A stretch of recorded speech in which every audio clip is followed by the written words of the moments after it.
Amém? Glória a Deus. Está todo mundo vivo, acordado? Amém. Galera, a gente está no terceiro dia da onda. E eu estou muito feliz com o Senhor por tudo aquilo que Ele tem feito nas nossas vidas. Mas essa noite eu quero que você entenda que esse é um texto especial da parte do Senhor para as nossas vidas, porque Ele carrega algumas coisas que não fazem parte do Antigo, do Novo Testamento, mas fazem parte de uma caminhada de um homem ou de uma mulher com Deus. E Ele fala a respeito de uma mulher que um dia ela estava bem e de repente o marido dela, que era o sustento da casa dela, morreu. E aí uma coisa muito complicada acontece com ela, porque ela já não tem mais alguém para sustentar a casa dela e ela tem 2 filhos para criar. E naquela época, cara, a gente sabe que não é como hoje. Hoje as mulheres elas podem trabalhar, hoje as mulheres ajudam em casa, mas naquela época não. Naquela época quem ia para o campo trabalhar eram os homens. Então uma mulher naquele tempo já vivia muita opressão. Uma mulher viúva, muito mais. Não é à toa que a gente sabe que no povo de Israel havia uma lei que todo o povo tinha que abençoar as viúvas, os órfãos e os peregrinos, ou os homens ou as mulheres de outras nações. Por quê? Porque as viúvas elas não tinham uma forma de sustento muito básica, elas não tinham como se sustentar, elas dependiam do povo. E aí a gente vê agora a situação de uma mulher desesperada, que não tem o que fazer, porque a Bíblia diz que o marido dela morreu, mas morreu endividado. E segundo a lei, diz que quando um homem se endividava, ele poderia se vender como escravo ou como um servo para tentar pagar aquela dívida. Mas como o homem morreu, quem tinha que acontecer aquilo era que os seus filhos tinham que ir com aqueles homens.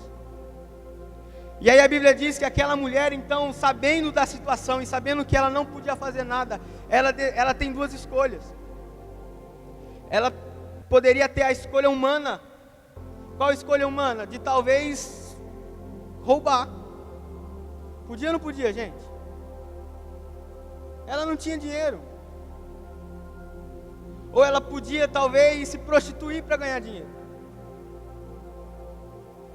Na verdade é uma das realidades daquele tempo. Mas a Bíblia diz que entre uma escolha humana, ela escolheu uma escolha divina. Ela confia no Senhor e ela vai até o profeta. Quantos conhecem Eliseu aqui? Amém? Só para ter uma noção. Quantos conhecem Eliseu? Amém? Não? Eliseu era um profeta do tempo de Israel. Eliseu era um homem de Deus. Em um tempo, gente, onde o Espírito Santo não habitava nos homens. O Espírito Santo repousava sobre alguns homens. E esses homens geralmente eram os profetas. Então esses homens eram homens separados pelo Senhor. Eram homens que às vezes vestiam roupas de pelo de camelo, comiam uma comida totalmente diferente, como João Batista. A Bíblia diz que João Batista foi o último dos profetas e ele comia mel silvestre junto com gafanhoto. Vivia no deserto vagando. Então eram homens que não se importavam com a vida cotidiana, eles não se importavam em enriquecer, eles não se importavam em ter a casa da vida, em ter o carro dos sonhos, para vocês me entenderem.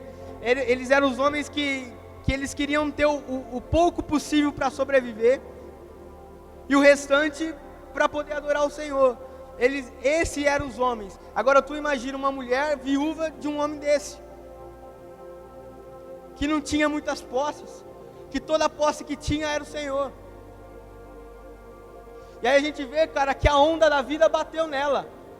A onda da vida bateu nessa mulher e não foi culpa dela. Porque tem coisas na vida que não são nossa culpa. Tem coisas na vida que não é sua culpa, mas acontece do mesmo jeito, gente. Tem gente, por exemplo, aqui que gostaria de ter sido amado pelo pai e pela mãe e não foi.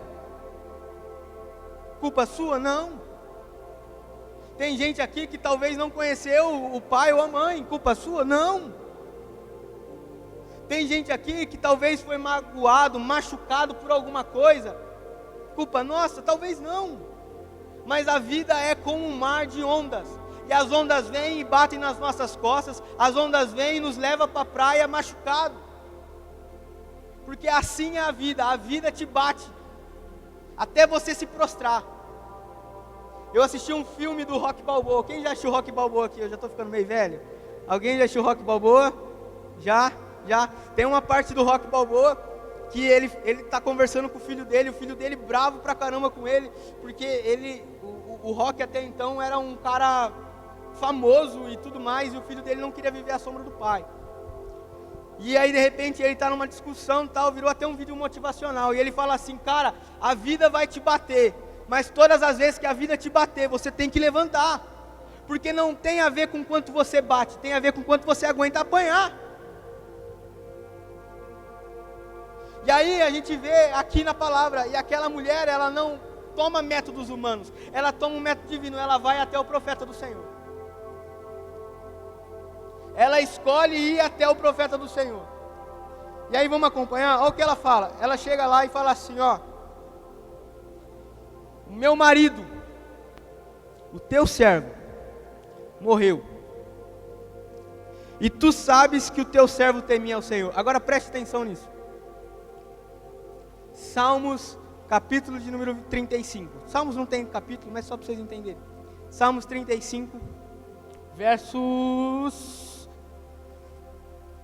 23, diz assim, ó: o Senhor firma os passos do homem bom, e no seu caminho se compraz. Se cair, não ficará prostrado, porque o Senhor o segura pela mão.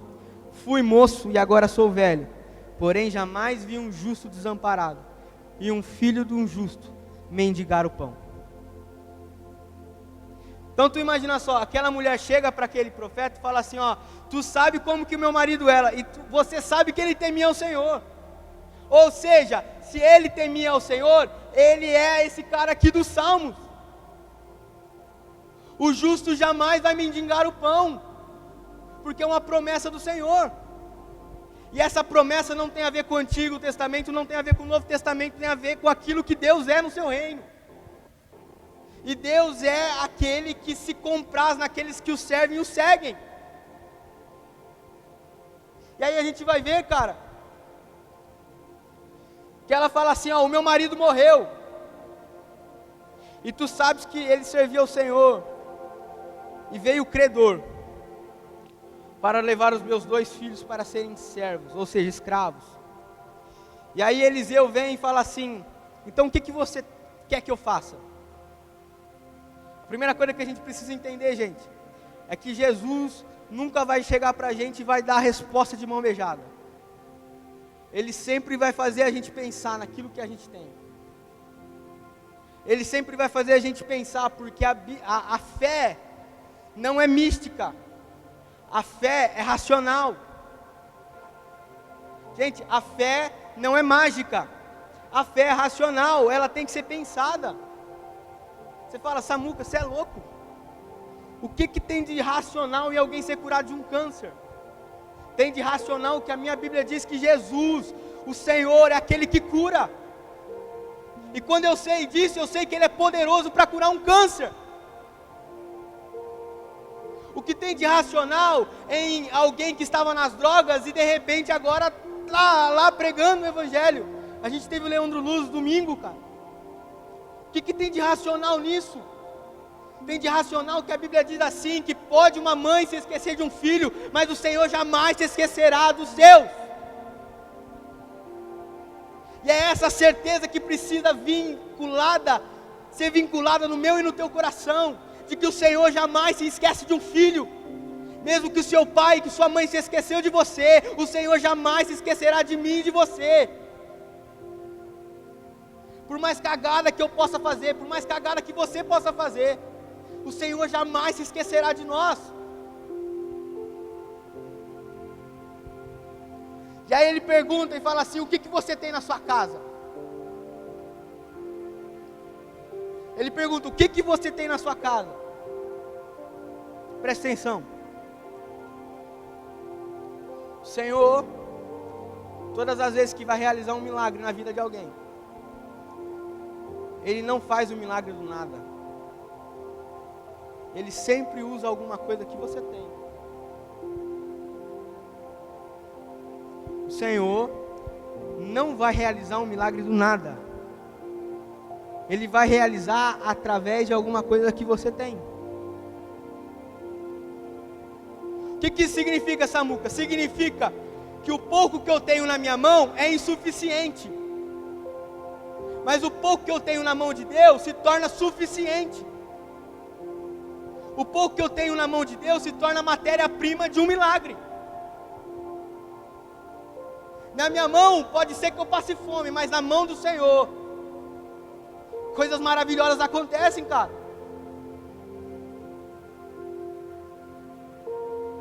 Coisas maravilhosas acontecem. E aí ele continua. E ela vai lá e diz assim: olha, eu não tenho nada em casa. Depois vem uma vírgula e fala assim: a não ser uma botija de azeite. O que era uma botija de azeite? Era como se fosse um vaso de barro, né? Com azeite. Não se sabe se o vaso de barro estava cheio de azeite, ou se estava pela metade, ou se estava no finalzinho. A gente só sabe que aquilo que ela tinha não era suficiente para pagar. Aí o que o profeta diz? Presta atenção. O que o profeta diz? Vai e pega o máximo de botija que você conseguir. Ou seja, pega o máximo de vaso, tigela, o que você conseguir. Vai e pede para os outros. Sim ou não? Amém? Agora presta atenção. Aquela mulher presenciou algo maravilhoso do Senhor, que foi um milagre, amém? Mas para que o milagre acontecesse, aquela mulher, ela teve que agir. Deus não faz milagre com eu e você sentado. Sempre precisa de ação. Mesmo que a minha ação e a sua ação sozinha, sem Deus, não consiga fazer muita coisa. Mas quando Ele fala alguma coisa, precisa ter ação. Agora preste atenção, a Bíblia diz que ela foi. E ela começou a pedir, talvez na vizinhança, alguns vasos, algumas tigelas. Só que a Bíblia não fala, o profeta não vai dizer a quantidade. A Bíblia não diz que o profeta falou: ó, vai lá e pega 30, vai lá, pega 10. Por quê?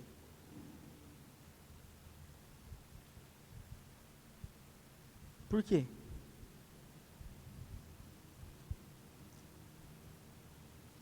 Princípio do reino de Deus. Quando o Senhor vai fazer um milagre, Ele faz de acordo com a minha e a sua fé, de acordo com a minha e a sua ousadia. Se ela tivesse pegado 100 vasos, tinha enchido 100. Mas se ela tivesse pegado 4 vasos, tinha enchido os 4. Isso não quer dizer que o Senhor não havia feito um milagre. Podia ser que talvez ela pegasse só um. E com um que ela tivesse pegado, talvez ia multiplicar, ia acontecer um milagre, mas não ia conseguir sustentar a casa dela. Porque o milagre, apesar de acontecer, ele acontece na intensidade da minha e da sua ousadia.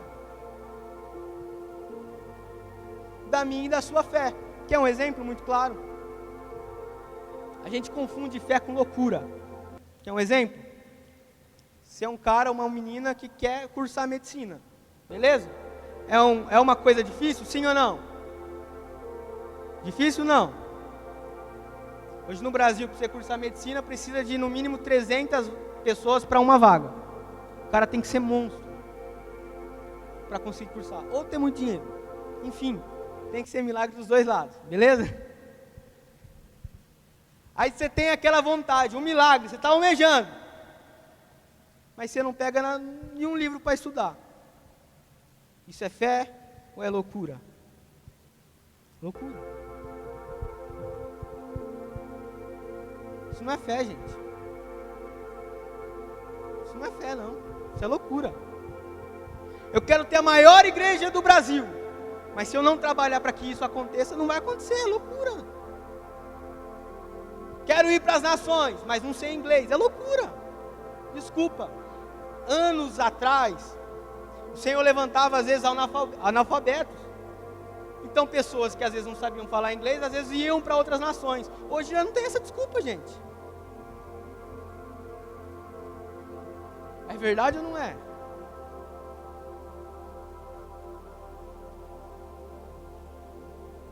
A gente confunde fé com loucura. Porque a gente acha que Deus vai fazer com a gente sentado no banco. A gente acha que Deus vai fazer com a gente simplesmente não movendo uma palha para que isso aconteça. E isso não é uma verdade do reino de Deus. O reino de Deus, na verdade, é movimentar-se na direção em que Deus nos aponta. Isso é fé. É quando Deus fala assim, vai para a direita, mesmo que eu e você não tenhamos capacidade para isso, é ir. E à medida que estamos indo, sermos capacitados por Ele.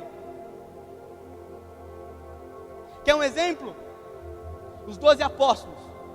Gente, os 12 apóstolos. Se a gente tirar Paulo, porque Paulo era um cara muito inteligente. Enfim, um cara estudado. Mas fora Paulo, os outros homens eram homens comuns. Alguns peixeiros, o cara tinha Mateus que era cobrador de imposto, tal, mas pessoas comuns, assim, como eu e você. Pessoas comuns, gente.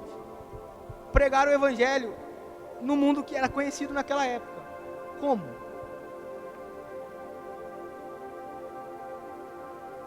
Eles ficaram lá, quietinhos?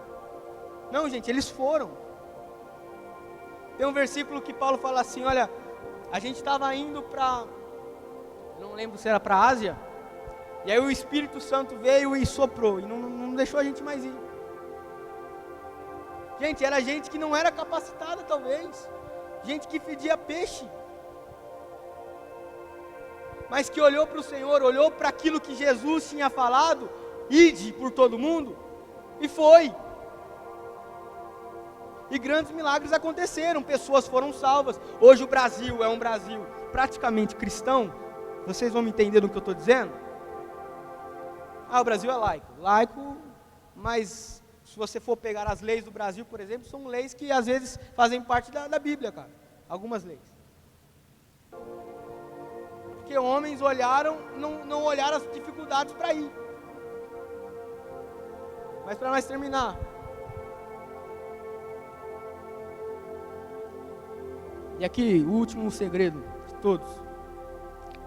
Então entra e fecha a porta sobre ti e sobre teus filhos, e deita o azeite em todas aquelas vasilhas e põe à parte o que estiver cheio. Presta atenção, para a gente finalizar, amém? Para a gente ir embora. O profeta olhou para aquela mulher e falou assim, depois que você pegar todas as vasilhas, entra dentro da sua casa, fecha a porta, você e seus filhos. Aqui está o maior segredo de todos. Quer saber por quê? Abre comigo lá em Mateus 6,6.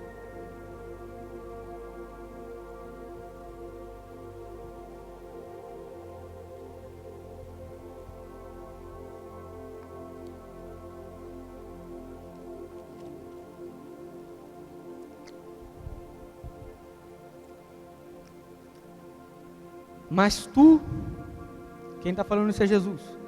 Mas tu, quando orares, entra no teu aposento e fecha a tua porta. Ora, e teu pai que está em secreto, e teu pai que o vê em secreto, te recompensará publicamente. O maior segredo de todos. Você pode ter tudo. Você pode ter a promessa, pode ter a palavra do Senhor, você pode ter corrido atrás, você pode, mas tudo só vai acontecer dentro de um ambiente de intimidade. E o ambiente de intimidade se chama quarto. Você e Deus, você e sua família, com a porta fechada, dobrando o joelho, pedindo ao Senhor. E aí a Bíblia diz assim, e teu pai que está em secreto e o vê em secreto, te recompensará, não em secreto, mas publicamente. Aí você sabe o que significa milagre? Em hebraico, milagre é uma palavra chamada Nes. E milagre também significa estandarte. O que é estandarte? É uma bandeira. Então, Nes é a palavra para milagre, mas também é a palavra usada para estandarte, ou bandeira. O que isso quer dizer? Quer dizer que quando Deus faz um milagre na minha ou na sua vida, nós nos tornamos uma bandeira. Bandeira do quê? Bandeira de um Deus vivo.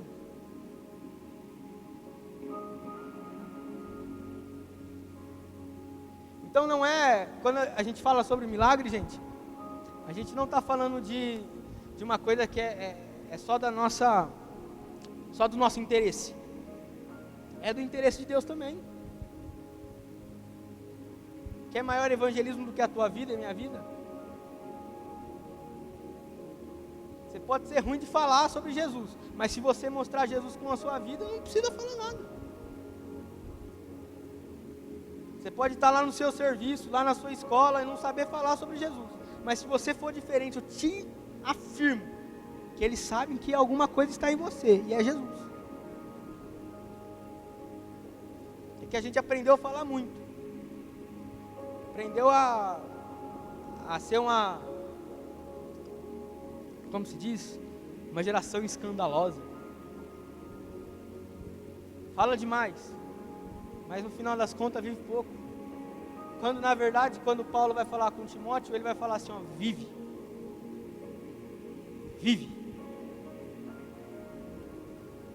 E dito essas palavras, cara, eu te convido a levantar, se colocar de pé nessa noite. O ministério de louvor pode subir.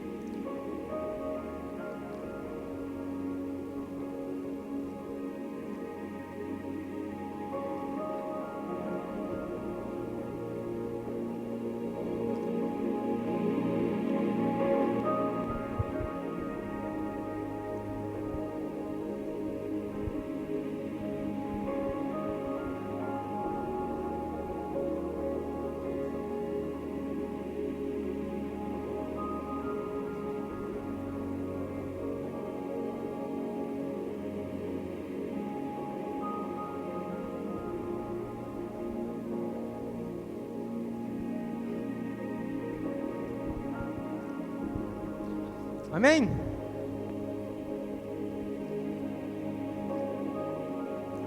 Eu não sei como tem sido a sua vida, cara, nesses dias.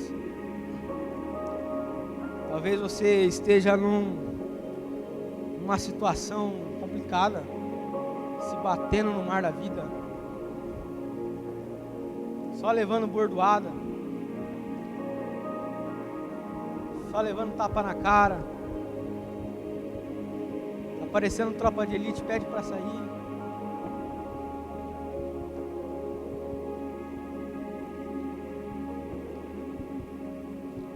O Senhor nessa noite está aqui para dizer que Ele é o dono do milagre. Se nós queremos ser a próxima geração, não dá para ser a próxima geração se a gente não viver milagre. Posso falar de tudo, gente, dos meus avós, dos meus pais, mas uma coisa eu não posso falar. Eu não posso falar que eles não viveram milagres. Eu não posso falar que eles não viveram experiências incríveis com o Senhor. E meu maior medo, sem brincadeira, nesses dias é que eu fico pensando, cara, o que vai acontecer daqui uns 20 anos? Quando os mais velhos não estiverem mais aqui.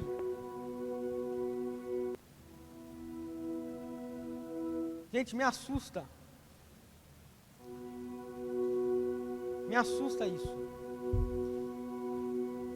Porque quando a gente está aqui agora, se acontecer algum BOzinho, pai está ali, mãe está ali. Mas e daqui 20 anos? Será que vai estar?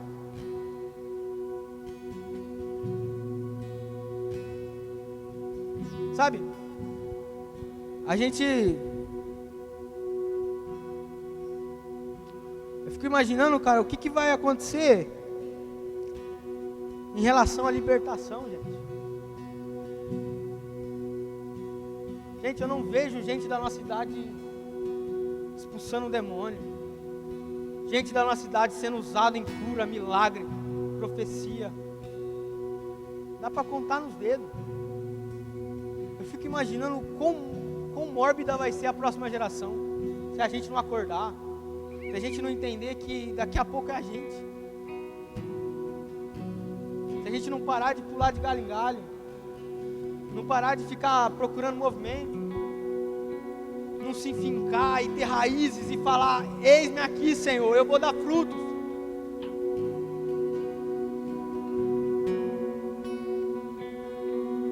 Sabe, não ter a vida que a gente quis. Gente, acontece. Acontece.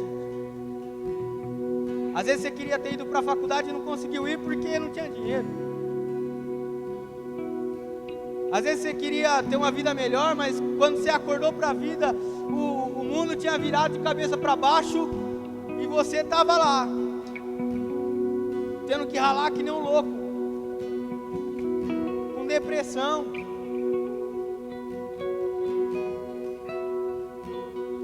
Mas o Senhor, que é o Deus do milagre, está nessa noite aqui, amém? Feche seus olhos nessa noite.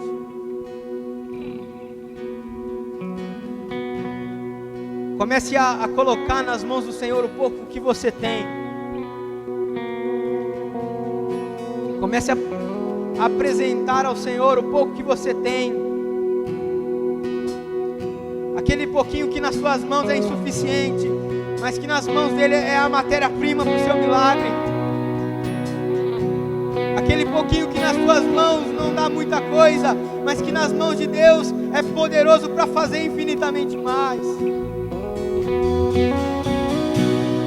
Comece a adorar o Senhor nessa noite. Comece a buscar o nome dEle. Comece a chamar a atenção do Senhor nessa noite. Fale: Senhor, estou aqui, Pai. Oh, Yeshua, estamos aqui, Senhor. Estamos aqui, Jesus. Oh, Yeshua. Ah, Jesus, nós temos pouco. Nós temos bem pouquinho, Jesus. Nós temos pouquinho, Jesus.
Vai me atrair.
Estou subindo ao monte santo de Sião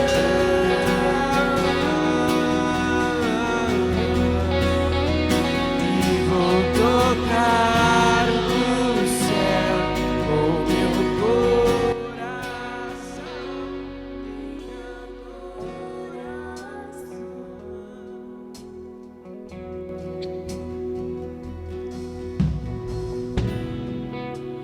em Feche teus olhos nessa noite. Levante suas mãos para cima. Vamos orar ao Senhor. Senhor, nós te engrandecemos, Pai. Pai, nós te louvamos porque Tu és bom e Tu és santo, Jesus. Senhor, eu sei que Tu és o dono do milagre, Jesus. Eu sei que o Senhor é poderoso e nós não estamos aqui, Senhor, atrás de métodos humanos. Nós estamos aqui, Senhor, atrás daquele que é poderoso para fazer infinitamente mais, Senhor. Faz um pouco nas nossas mãos, não dá para muita coisa, Senhor. Mas nas Tuas mãos nós sabemos, Senhor, que o Senhor vai multiplicar e fará grandes coisas, Jesus. Confirma nessa noite, Senhor, o coração dos Teus filhos, Pai. Pai, que toda tristeza seja curada nessa noite. Pai, que toda ferida da alma seja cicatrizada nessa noite, Senhor. Senhor, que nessa noite caia por terra todo mal, Senhor. Caia por terra, Senhor, todo coração desfalecido. Pai, toda depressão, Senhor, caia por terra nessa noite. Oh, Jesus, venha sobre esse lugar, Pai. Venha fazer morada no nosso coração, Jesus. Nós nos colocamos na Tua presença, Pai. Pai, nós damos um pouquinho de azeite que temos, Senhor. Um pouquinho de azeite que temos, Senhor. Oh, Espírito Santo, multiplica nessa noite o Teu azeite. Multiplica nessa noite, Senhor, a Tua presença em nós. Multiplica, Senhor, nessa noite a Tua presença em nós, Senhor. Ah, Papai querido, vai ministrando cura, Senhor. Vai ministrando agora, Senhor. Vai que caia por terra toda a cadeia em nome de Jesus, Senhor. Que toda a cadeia caia por terra em nome de Jesus, Senhor. Oh, Espírito Santo de Deus, nós nos colocamos na Tua presença.